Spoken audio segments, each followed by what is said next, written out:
Hello there, many thanks for joining us on yet another edition of One-on-One on Plus TV Africa. Now, today's guest is a Nigerian journalist, publisher, businessman, and a media mogul. Thank you very much for joining us, Dele Momodu. It's a big pleasure to have you. Thank you for inviting me. Now, you have a long track record from being a former presidential candidate of the National Conscience Party in 2011. But let's take a flashback to 1989 when you started off as a staff writer with African Concord, and then you grew through the ranks, and then you now became one of the highest paid editors at that time. They later resigned and then joined the MKO Abiola presidential campaign team. Well, my story is a long one. It actually started in 1988. I came to Lagos in search of a job. I had planned to be a teacher, probably marry a teacher and live happily thereafter, but I couldn't get a job. And I was desperately looking for one. My father died when I was only 13. My mother was a stark illiterate who couldn't afford much. So leaving school, doing my master's, and not having a job was really telling on us. And a friend of mine, Damola Deremi, suggested, oh, you have a first degree in Yoruba and a master's in literature in English. You should be able to write articles. And I said, yes, I write. So why don't you contribute to newspapers? So I started writing initially for the Guardian newspaper. They were paying me 25 naira per article then. And then I was writing for the Sunday Tribune. They were not paying me any fees. Then a friend of mine of blessed memory, Onukabadi Noyojo, one day came to Ife, met me, and said, oh, I should come to Lagos. He would try to introduce me to the editor of the African Guardian. We went there. Undukairabo was the editor then, but I couldn't get a job. Then he introduced me to the editor of the African Concord, Louis Obi, and I got a job on the spot. And that was how everything changed for me. I was on that job from May 1988 to February 1989. Then in March, the Concord group of companies, had a new paper called The Weekend Concord. Exactly. And so I was one of the pioneer staff of that paper. And that was it. I had very rapid promotions. In fact, from being a staff writer, I earned a double promotion within 2 months in May 1989 and became the literary editor. It's not everybody that has such an opportunity. I don't know how. I think God must have seen the suffering of my mother and I must have answered her prayers. 2 years of arriving in Lagos, which was, just surreal. It was beyond my dreams. I'm sure when you decided to join the MKO Abiola presidential campaign team, what really motivated that move at that time? Away from journalism, and then you now decided to join the team and say, well, I think it's time to talk politics. That's another story entirely, because I left Chief Abiola's newspaper, Concord, in 1990 and joined Classic. And I was with Classic till 1991. And then I formed my public relations outfit, Celebrities Goodwill Limited. And I was on that job when Prince Nduka Obaigbena, the publisher of This Day newspaper, called me one day and said he was setting up Leaders and Company, which is the parent company of This Day. And he wanted me as pioneer editor. So I started that about December 1992. Then one evening I was with Nduka Obaigbena at home. He was living somewhere in Ikoyi, and we got a call from Abuja that Chief Abiola had just picked up, a nomination form to contest for the presidency of Nigeria, and we were all stunned. So from Nduka's house, I went straight to Kola Abiola's house. He was staying in Anthony Village, and Kola confirmed that yes, chairman, we used to call his dad chairman, said chairman had picked up a form and they had joined the SDP at the time, and that was it. So after leaving Concord, I met him. Once again. Yeah, so I met him at a function, and from there we bonded, and then he adopted me as his son. I traveled a couple of places with him, a couple of times, and so for me it was a natural progression that if Abiola was going into politics, and he was a man I believed in so much, I just loved him. He was not like your typical employer employee relationship. It was a father-son relationship. A little more and so personal. it was very personal. So that was why I joined him. And in talking about personal experiences, he had to deal with a whole lot when it came to the push for democracy, a governance of the people. And you also received your own fair share of the blow. You were charged with treason in 1995, and then you also had to go on exile. Even prior to that, I was probably the first person to be arrested in July 1993 by the Babangida government, and I was charged with sedition, an offense I heard did not really exist in our statutes. But I was able to survive that because within a week there was so much pressure on government, and so they had to take me to a magistrate court, and then where they struck out the case. Thereafter, of course, Abacha took over government, and one day I was going home and I met my wife on the road.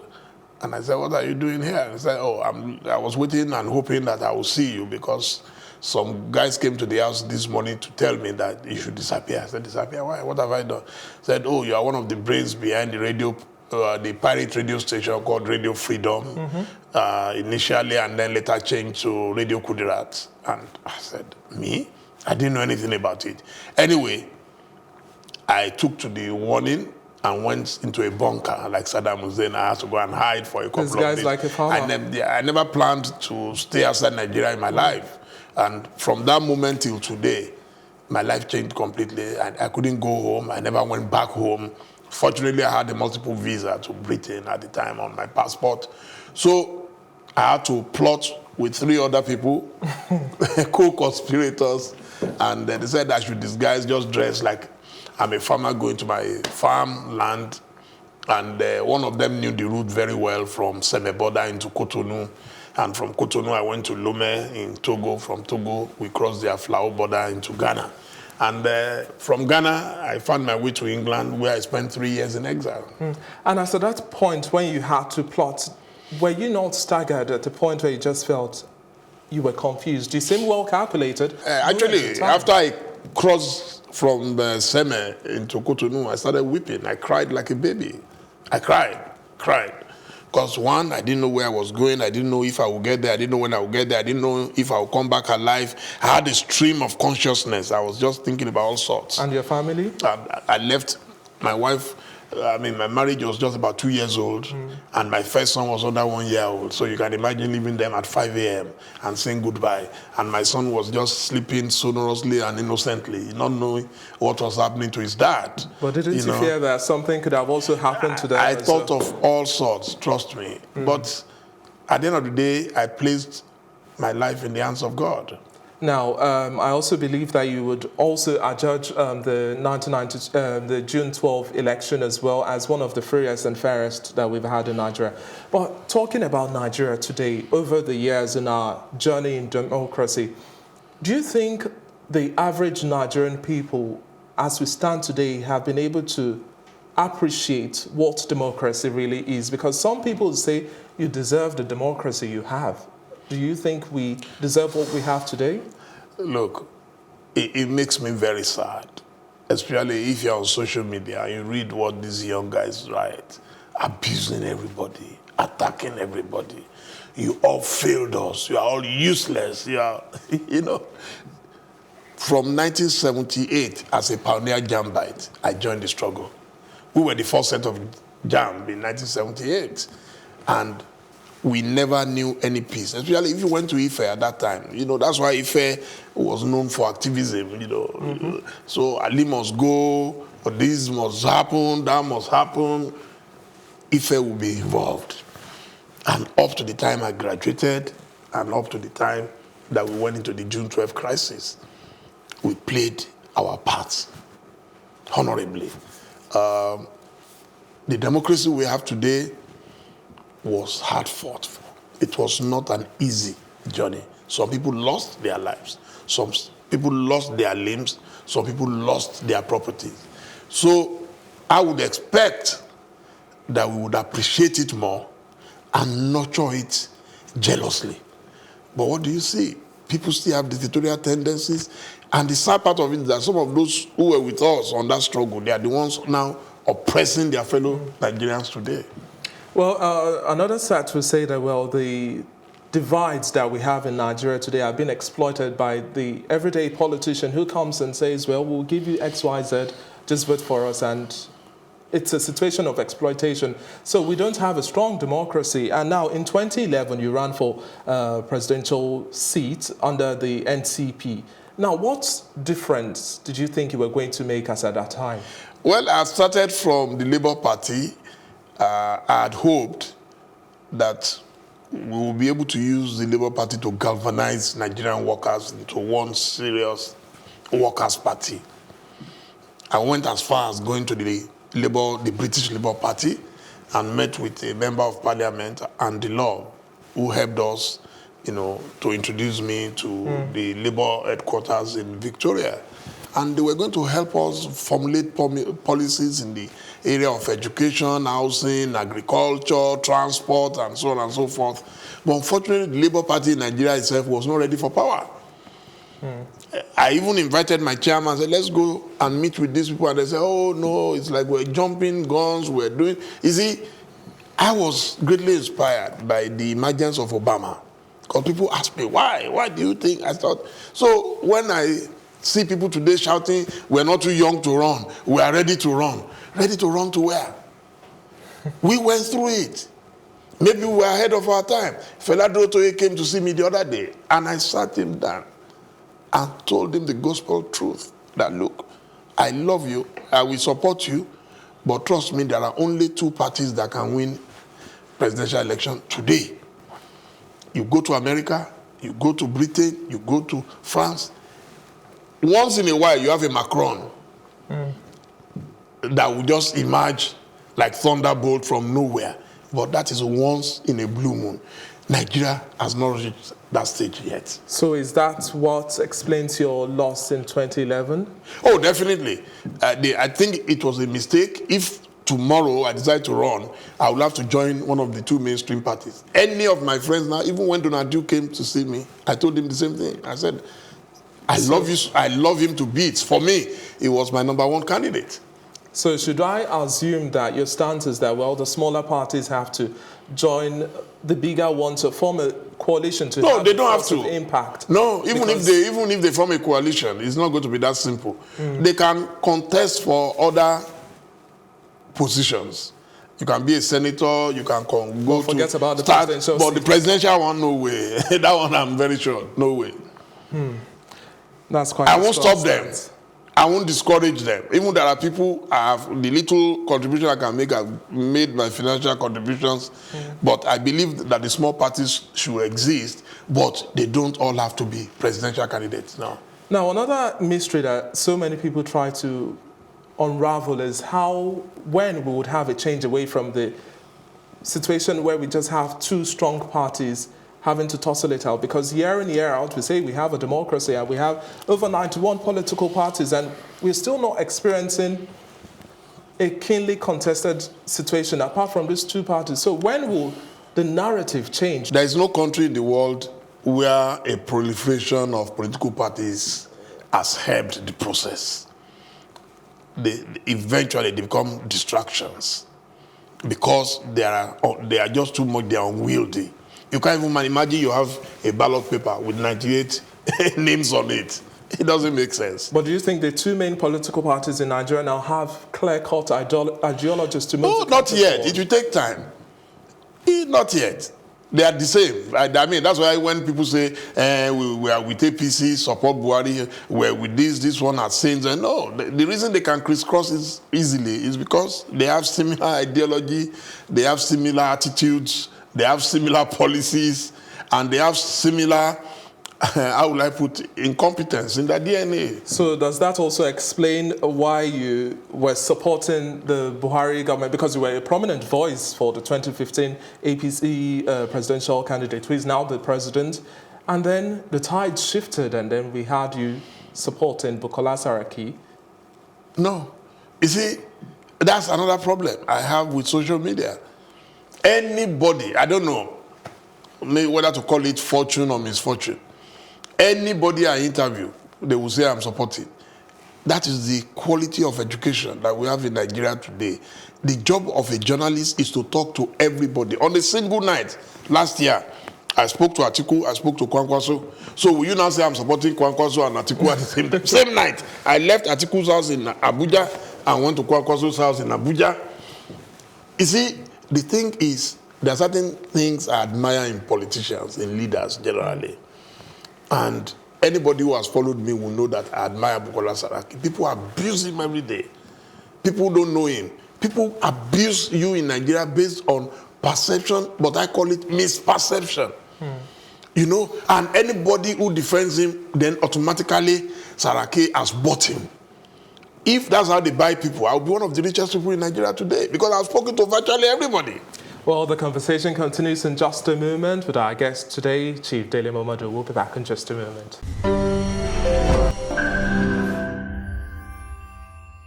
I don't think 70% or even 80% of the electorates worry about manifestos here in Nigeria. We worry about parties, we worry about personalities, we worry about religion, we worry about cash.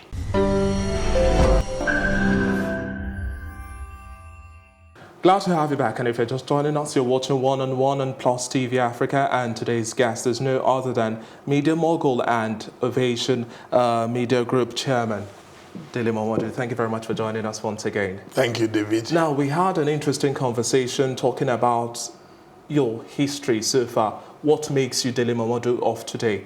Now, we remember that you showed strong support for President Muhammadu Buhari during the 2015 race. It was a real support you were showing for him. It was evident. Everybody knew you were for him. And then you were writing letters to President Jonathan, Goodluck Jonathan. How do we merge these two conflicting stands? And why did you have such strong support for President Muhammadu Buhari, yet you were writing letters of advice to Goodluck Jonathan? Yeah. One, you have to separate my opinion as Dele Momodu from my job as a journalist. It's like a pharmacist or a musician or a doctor or a lawyer. You have your job, your daily job that you do. So Ovation, the Boss newspaper, Ovation television, that is my job. But my opinion as a human being, as a Nigerian citizen, is separate. Till today, I'm still probably one of those who promote most of the pictures coming out of the presidency. But someone would say that, how do you show a strong support from one party and its candidacy, and then you now switch the roles? Because we also see the same also reapplying itself with your support for Atiku's candidacy and your support for Saraki as well. I've never switched roles. That's why I'm telling you that my job is to report every politician. That's my job. But my opinion as a Nigerian citizen is to pick a candidate. I will still vote. You will not say because you are a journalist, you will not vote. And for as long as you are going to vote for a particular candidate, there must be certain things that you have found in that candidate to justify the reason why you will vote for him. Are you unimpressed with President Muhammadu Buhari's leadership style? Oh, certainly. I've written about that. It's public. It's public knowledge. It's not something I hide. Why would you say that? Because he came with a change mantra. You believed in that change mantra as well. Unfortunately, I haven't seen that change. And that's my opinion. There are people who believe that, PDP ruined Nigeria for 16 years. How do you expect APC to change it in 4 years? My problem with Buhari are much more fundamental. They even have nothing to do with whether it's APC or PDP. One, I believe once a leader takes power, from that moment, he becomes the father of the nation. And he must be father to all. I'm talking about some of the principles that President Buhari has also had. His fight against corruption on your scorecard. No, I'm not going to jump the gun. Okay. I'm a very systematic person. So, one, he hasn't demonstrated to me that he's the father of a nation. Two, we were looking for a unifier. Nigeria was divided, and that's why we were having all those problems. But now we're far more divided than we were under Jonathan. Three, there are examples that even within government, there is division. It's one thing to be divided outside, but when leadership is also divided, you can't make progress. When the president was abroad, the DSS invaded the National Assembly. The whole world shouted, no, no, no, this is wrong. And the vice president did the right thing, sacked the DG. And thereafter, there were rumors that, some cabal did not like what the vice president did or whatever. The vice president did the right thing again, brought in the most senior officer, Seifa, who at that time was a director at the National Institute of Security Studies in Abuja. Brought him in. You will expect the thing to end there. The next thing, we heard that they are going to remove him. Why? Because he's from Bayelsa State. Those are serious infractions that I, as a Nigerian citizen, cannot condone. Now, what would also be your reaction to the alleged use of security personnel to perpetrate some of these other acts? Because even Saraki has alleged that the police actually came to his house and wanted to attack him and his family. Look, if I were to list all the reasons why I fell out with this government, and you said I was writing to Jonathan, everything I wrote to Jonathan as advice, I packaged and took with me when the president invited me. And I gave them to President Buhari. He even asked me to autograph it, and I put my signature on it. And I promised him, before God and man, that I would do the same for him. And that's why it took me time. I didn't just wake up one day to say, I'm not going to support you. No, I kept writing. I still wrote to him in the last couple of weeks. I've never stopped writing, because that is the only thing I owe him, the truth. So that when tomorrow comes, they won't say, hey, but you didn't tell us. So what happened? I will continue to advise him, whether he wins the election or he doesn't win the election, to the last day. Now, from 2015 up till now, the Nigerian populace at different points in time within the Buhari-led administration, we've seen the flags of calls for true federalism. We've also seen that of restructuring. Do you think these are just political gimmicks, or we have a strong underlying message that we should be looking into, because change has not come? I'm not too bothered about slogans. One of our specialties in Nigeria is sloganeering. We like to. So those calling for those are. Oh, if you ask 10 people now, what do you want? They will tell you restructuring. But if you ask them what is restructuring, they will give you 10 different versions of restructuring. But what is practical restructuring? For me, the first is to get a leader who believes in Nigeria. We need a leader who is at home. MKO Abiola was like that. MKO Abiola was at home, any part of Nigeria. I think Obasanjo was like that. Obasanjo believed in the unity of Nigeria. I'm not convinced that Buhari believes in that. His actions have not shown clearly that he believes in that. You've also seen some of the manifestos, the next plan, the next level, that's for President Muhammad Buhari, and then the Atiku plan. Do you not think that some of their plans of action or modes of delivery are a little bit too ambitious? Because I find that, and I've tried to get as many reactions as possible, because if you look at from job creation and employment levels to power generation and all of those, I don't see any possibility beyond just the talk on paper. David, you know something? I don't think 70% or even 80% of the electorates worry about manifestos here in Nigeria. We worry about parties, we worry about personalities, we worry about religion, we worry about cash. Then that doesn't match up to your democratic principles. Yeah, so that's what I'm telling you. That's why we're where we are. I remember the morning of my primaries in my own party. Words reached me that some candidates were going from room to room meeting with the delegates. I don't know what they were discussing, but the rumor was that maybe they were offering them money and all that. Meanwhile, I was giving them copies of ovation in every room. And people were laughing at me. But my position, and I wish every politician would be like me, is that you should not pay to serve your nation. The way I put it to Feladro today is you should never beg. If you know the way people beg ordinary to get any appointment in government in Nigeria. So that's why I feel insulted. Each time people abuse me and say, you were looking for appointment from Buhari, he didn't give you, that is why you're angry. Me, when God has blessed you, don't overstretch your luck.